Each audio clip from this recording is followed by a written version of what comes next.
Hello and welcome to Caregivers First, a show brought to you by SCAN. SCAN is a nonprofit agency dedicated to helping active adults stay informed, empowered, and inspired. I'm your host, Lynette Whiteman, and I'm the Executive Director of Caregiver Volunteers of Central Jersey. Today, I am so honored to introduce you to my two guests, who are truly inspirational women and are both dedicated to making life better for those in our community and for caregivers. Rowena Crawford-Phillips is the founding member and chair of the Grants Committee for Impact 100 Jersey Coast, which she's going to tell us all about today. Row is originally from the UK, where she worked as an attorney. After moving to the U.S., she completed her master's in nonprofit management and began working in the nonprofit sector. Fran Pannella is the Alzheimer's Respite Program Director for Caregiver Volunteers of Central Jersey. She brings over 20 years of experience, passion, and great knowledge working in the field of dementia. Fran previously worked for the Alzheimer's Association Greater New Jersey chapter and is a founder of Movement, Music, and Memories, a specialized fitness program for individuals with dementia. Welcome, Fran and Ro. I'm so glad you're here today. Thank you. Thanks so much for coming in. So, Ro, we're going to start with you a little bit to talk a little bit about Impact 100 Jersey Coast.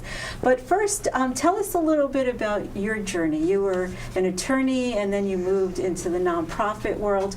What went into that decision to do that?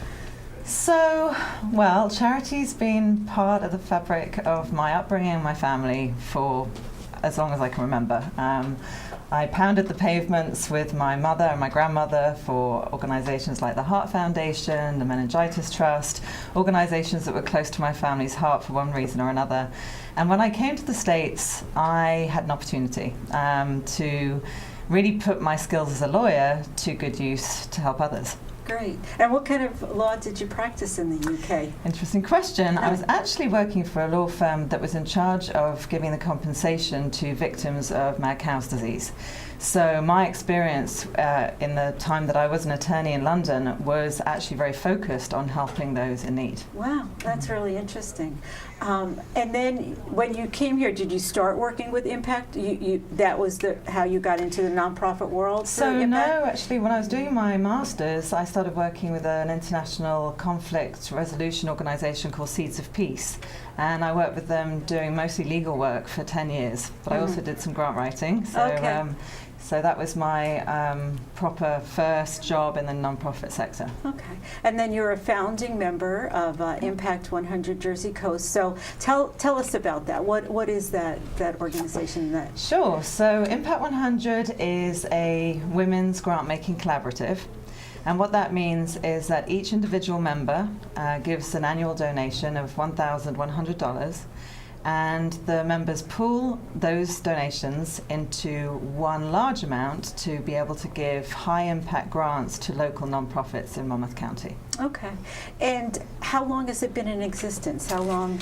So Impact 100 Jersey Coast was founded in 2015 by Deirdre Sporopoulos and Heather Burke, and 9 others, so I was one of those founding members. The model, though, was 2001, started by a woman called Wendy Steele, and it's an international model now with over about 55 groups that have given multi-million amounts of grants, grant money around the world. Wow.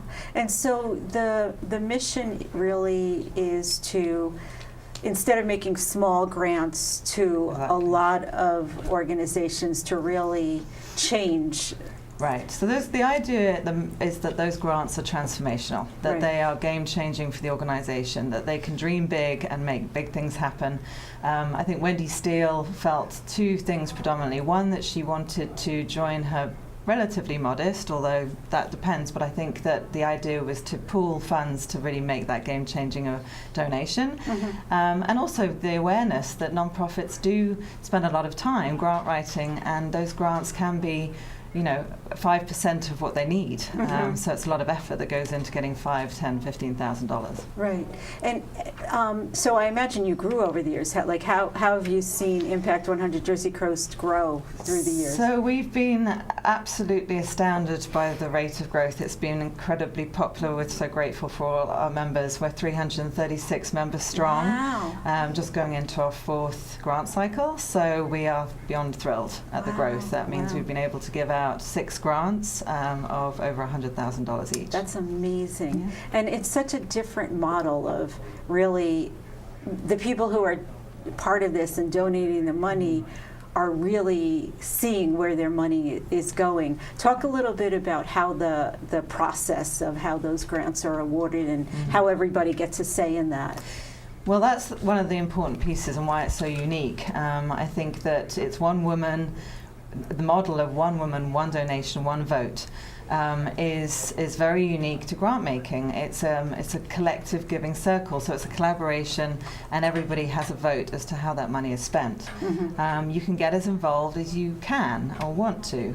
So it makes a lot of sense for the worker bee who's working 24 hours a day, or if you have the ability, you can become really involved and volunteer in a lot of different ways. But the key way is to sit on a grant review committee and actually review the applications, and then get together and decide which organisations will get a site visit, and then which organisation becomes a finalist. And we have 5 categories: arts and culture, children and families, education, environment, and health and wellness. And so you have a committee on each of those 5 categories, and so you're really having a very up close and personal look at what these organisations and the projects that they're putting forward. Right.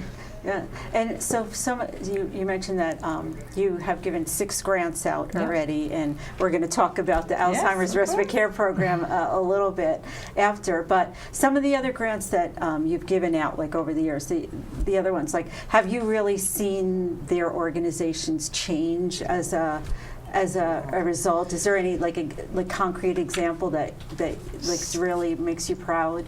Where do I start? I mean, the projects that we have funded, I'm very proud to say, have just made a huge impact to many people in Monmouth County, whether it's homelessness, domestic violence, recovery from addiction. There's a huge need here in Monmouth County, and these projects really have been incredibly impactful. Our inaugural grant, 180 Turning Lives Around, our money was mostly responsible for the launch of the Family Justice Centre, where all of those services, amazing services they provide to victims of domestic violence, were able to go to one place, which is in Freehold at the courthouse, to receive all of that advice and not have to go to multiple different places to get that help. So that's just one example of some truly impactful projects, and I'm absolutely thrilled for Caregiver volunteers. Yeah, we'll come to that, too. but I mean, what an incredible project. Great.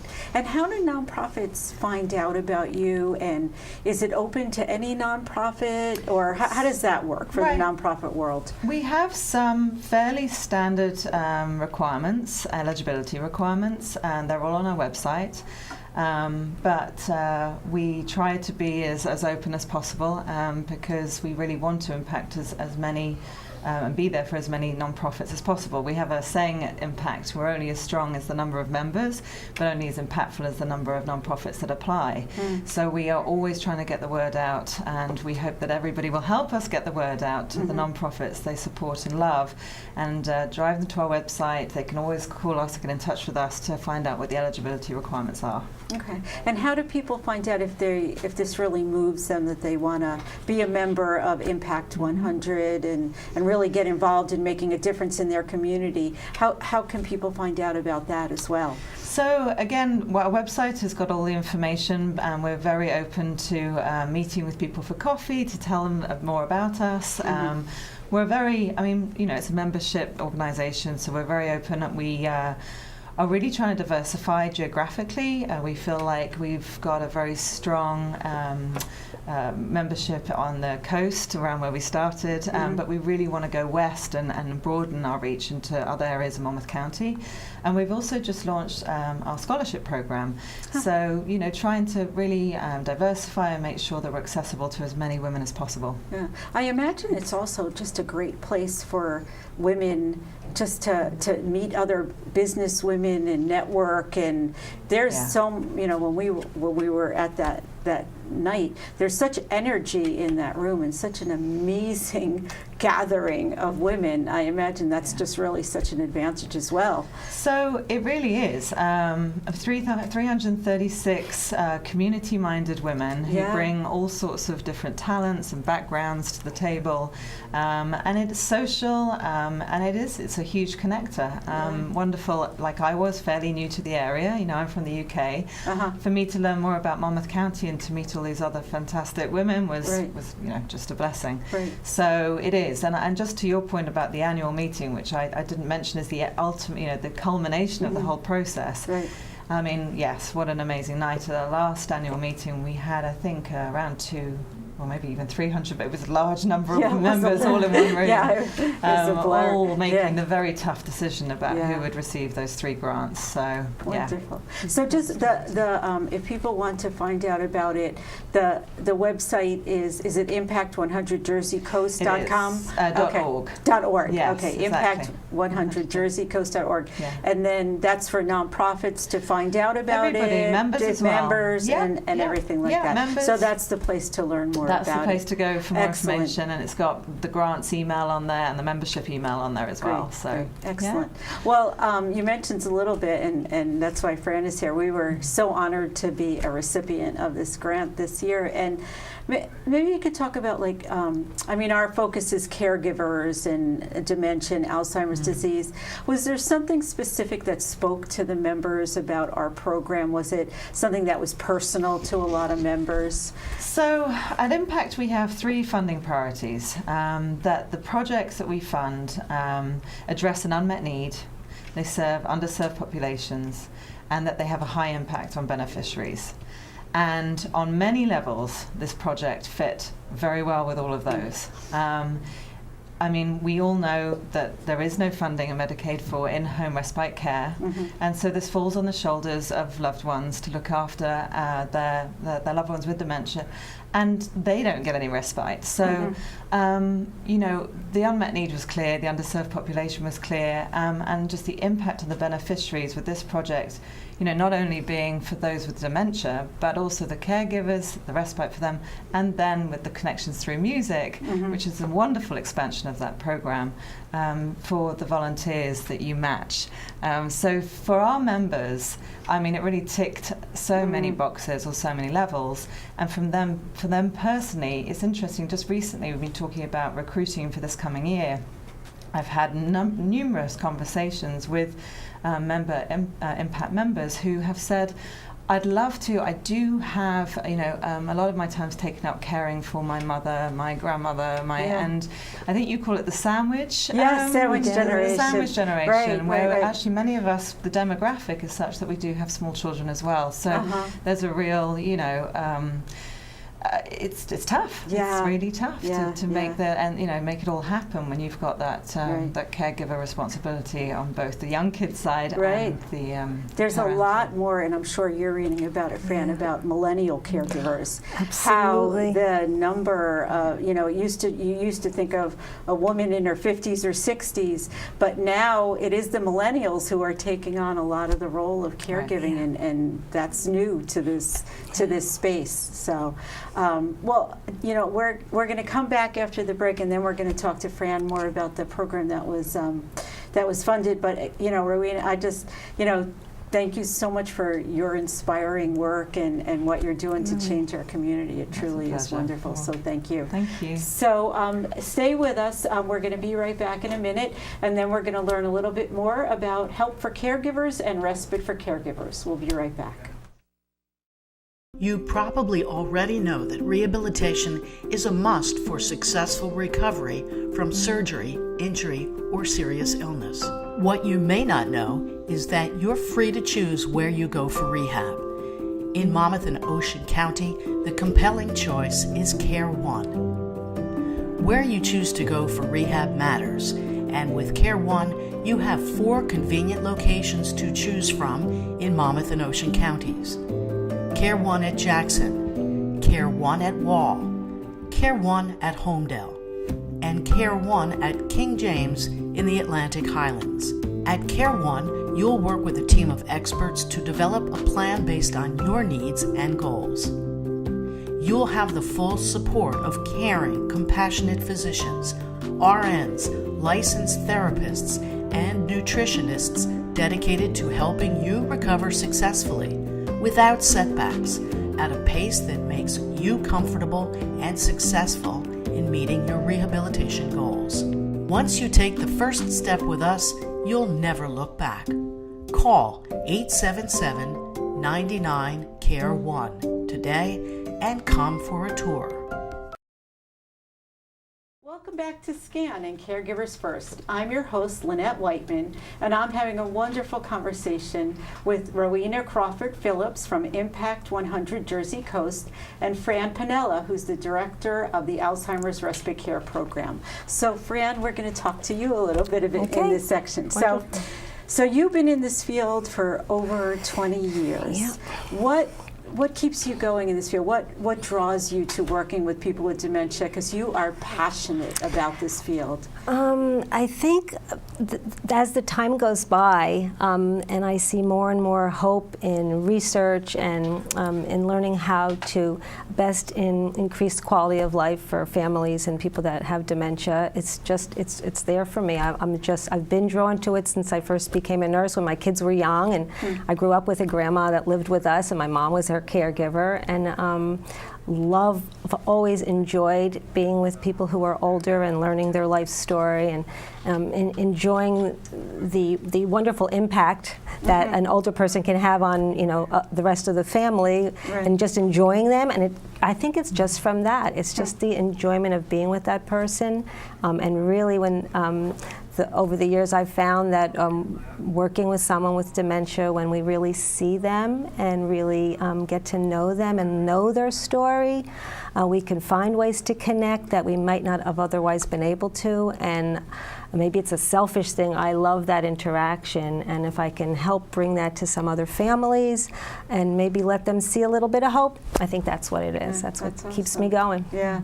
So tell us about the Alzheimer's Respite Care Program, and this program was funded by Impact 100 Jersey Coast to expand into Monmouth County. So tell me about that program. Okay, so back to the beginning, I think I know somebody who started the Alzheimer's Respite Program 16 or more years ago now in Ocean County, and our program provides a 2.5 to 3 hour respite or break for a family caregiver with a volunteer that kind of becomes part of the family. One volunteer that goes every single week to the same home, so they get to know the person with dementia, they get to know the caregiver to provide that support, and the caregiver feels comfortable enough to leave the house, and we encourage them do something nice for themselves.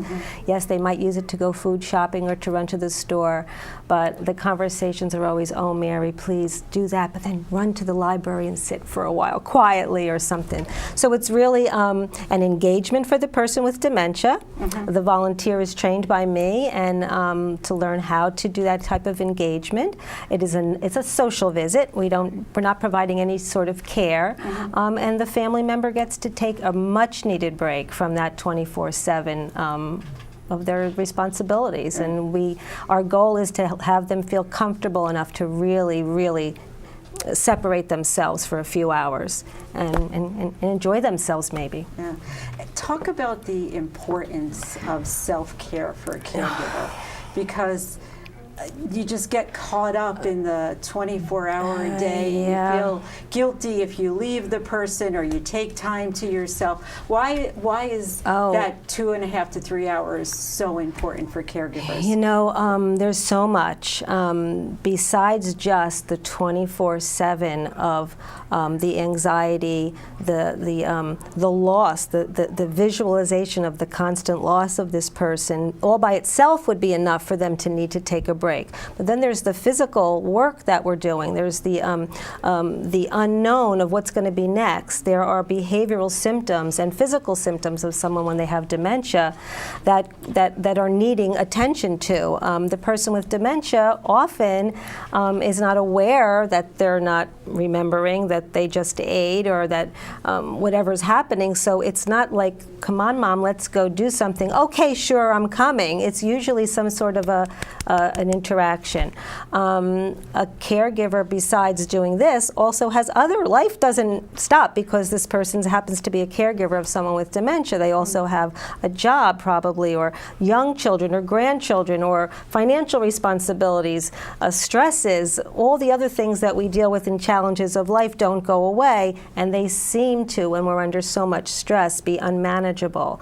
You know, at some point in time, this stress that builds up on our shoulders, there's a tipping point, and we often get that call when someone is at that tipping point, and either a social worker has seen it, or a friend, or maybe someone from their faith-based community saw it, and we get a phone call that someone might need some help, and they're not caring for themselves. How often I have a conversation with somebody and they're talking about struggling to get maybe their husband to a doctor's appointment and how difficult that is because he doesn't want to go, and they say, well, no, I haven't been to the doctor in 2 years. And here we may, for the most part, it's an elderly population, although we're seeing more and more younger onset individuals being diagnosed in their early 60s, maybe just having retired, but still a bulk, or maybe you're in their 80s. And here we have an 80-year-old caregiving woman that's caring for her husband who is 90, and she may have heart disease or diabetes or whatever, and is not caring for herself right because she's spending so much time trying to manage this almost unmanageable situation at home. So to get out, rather not only just to go to your own doctor, but to do something nice, to relax. You know, relaxation is really important. We need to get away and breathe, or go out to lunch with, you know, an old friend or a family member. So it's crucially important, and it certainly isn't happening. If we, I think one of the things for this program that really struck me the most after I became a caregiver for my mom, so I'm really living that life, is that I have aides for my mom, and they come over and they take care of her. And even when she's in the hospital or whatever, nobody asks me how I am. Like, the aide doesn't come over and say, how are you today? They want to know what's her blood pressure, does she need a shower? And you train our volunteers, and our focus is on the well-being of the caregiver. Yes, it is. So just somebody, if anybody came over to my house and said, how are you today? That would be such a gift. And because you don't want to tell your children. I never tell my kids anything. I always say I'm fine. Absolutely. My husband's living it with me. He doesn't want to hear it from me. So, you know, and your friends, you don't want to be a pain in the neck all the time. So just this, like, outside person saying, are you okay? Exactly. That's exactly right, and that's a lot of the feedback that we get, because I always tell them, you know I train my volunteers to spend time with your loved one, but this is about you. Yes. This is about you, and they usually are taken back by that. They so appreciate that, and our volunteers sometimes become such good friends with their caregiver that they're helping. There's sometimes, we have ones that are friends that way after the passing of the loved one are still friends because this person was there for them.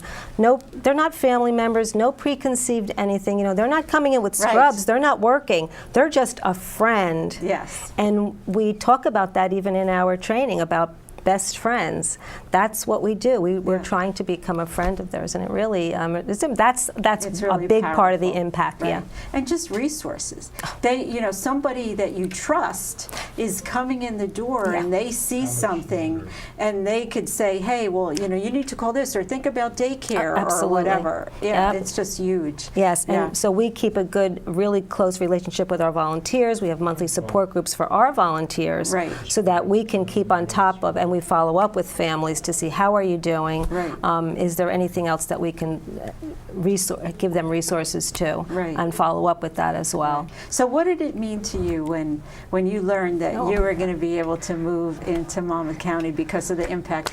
What did that mean to you? So it was actually the night itself. I was speechless, and I saw a picture of myself. I didn't even realize I couldn't even speak when we actually got awarded the grant. This has just been a goal of the organizations for a long time. I know Lynette and I have known each other for a long time, even before I worked for Caregiver Volunteers, and I've been connected with many people in Monmouth County, and they were just been waiting for this. There's nothing like this. There's no other resources that someone can get where someone's actually with no financial requirements. They might be, they usually are in that middle segment of population where they don't really receive social services. They make just maybe a little bit too much in income or assets, but they don't have so much assets that they can afford to pay for so much, and they're kind of really in the middle, which is a lot of middle class. And we're not in there asking about it, like if they've I've applied for this or I've applied for that, and I say, don't worry, I'm not even going to ask you any of that, let's just talk about you. So to be able to do this, expand this into Monmouth County is just, it's for us, it's life-changing for me, it's life-changing for the people in Monmouth County waiting for us, for our organization, for our volunteers, so it's just, just beyond. And this has to be, this is your mission really, like this has to be like totally into, because we wouldn't have done it, without your support. And I think, having that model, which we know works, and saying we want to bring it to Monmouth County was a no-brainer. We've just seen how successful it's been and what the need is. So, Right. we're delighted to be able to help. And I know you probably could talk like years on music, but we're running a little bit out of time. But just talk to us a little bit about, if it's possible, connection through music. Okay, so real quick, we're going to do this real quick. So one of the things that really, an easy connection to people with dementia is through the music of their life. I talked about life story. So besides someone's life story, where they were born, what did they do in their lives, the music of our life from the time we're young, and if you think about a song you might have heard when you were very young, maybe 10 years old, 7 years old, and you hear it now on the radio, 40 years later, you remember all the words, and if you close your eyes, you're right there where you heard it, and you feel the way you felt when you were that age. That doesn't go away in someone with dementia. So it is a natural extension of impacting their life, and for a family to see that, it will blow you away. They'll cry if they see their mother acting like mom again. And the other part of it is that we're using youth. So, we're literally changing the lives of some of these kids that I've worked with, that with no preconceived notions about what it means to have dementia, although they may have a grandmother or a family member that they've seen.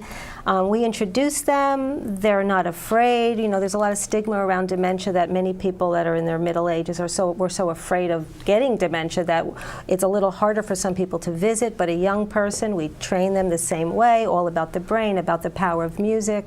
And we introduce them to this person with dementia, and they connect almost immediately, and especially when they offer the right songs. And they go through a process with these individuals with dementia over time, offering songs, and the person either reacts or doesn't. They build a song list for this individual with dementia and offer them a special headset that's filled with their music. It helps the person with dementia, it helps the family member who sees their parent enjoying themselves and talking again and enjoying memories, and this young person who feels that they made such a difference in someone's life at a young age. It's amazing. Yeah, it's amazing. Yeah. So how can people find the Alzheimer's program and find information if they need help? Sure. The first thing, just like any other, our website, www.caregivervolunteers.org. You can go to our pull down. It's respite program, connection through music. Our number's on there. You can call us in our Toms River office or in our Monmouth County office. All the information's right on the website, and someone will talk to you. We'll come out to the house. We do an assessment. We see is it appropriate. We're working on getting new volunteers all the time. If you wanted to volunteer, it's one of the most fulfilling volunteer things anybody can do, and we need you. Families need you. So call me. I'll talk to you.